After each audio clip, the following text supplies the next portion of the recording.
ND filtras turbūt naudojamas paprasčiausiai iš visų filtrų, nors gal UV filtras ir paprastesnis, kurio mes iš vis net nepastebėm, kai jis atlieka tik apsaugą. Reiškia, jisai naudojamas, kai reikia mums tiesiog padidinti išlaikymą, bet tuo pačiu nepageidaujama gauti per daug šviesos.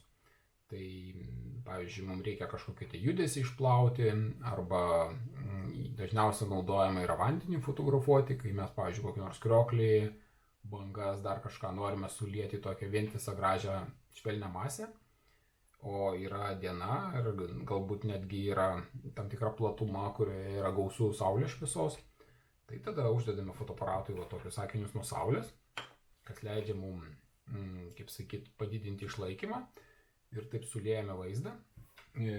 Dar vienas iš pritaikymų, toks gana retesnis, bet, pavyzdžiui, jeigu mes fotografuojame kietoj saulės šviesoj kažkokį portretą ir turim negražų, kaip sakyt, foną, o norim plačiai atidaryti diafragmą, kad tą foną sulieti, kadangi, kaip žinot, diafragmą atsidarius į fotoaparato matricą patenka daug šviesos, tai kartais jau fotoaparatui nebeužtenka to užrakto greičio, kad visą tą šviesą kažkaip tai suvartot. Irgi tokiu atveju uždedame ND filtrą, jisai sumažina tą šviesos srautą atitinkamai, man atrodo 8 stopai yra.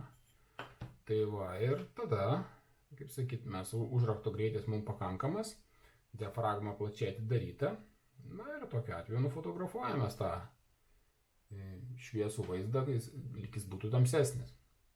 Tai va, tiek va apie tos ND filtrus. Jų būna įvairių dar, kaip sakyt, šitų stiprumų. Čia yra standartinis 8-tukas, būna 16 ir taip toliau. Ten įvairiem, pavyzdžiui, meniniam projektam, kai, tarkim, gatvėje reikia sulieti automobilių, žmonės dieną, tai ten iš vis tie menininkai daeina iki folijos, reiškia, susuka tos kelis ND filtrus, vis tiek būna per šviesu.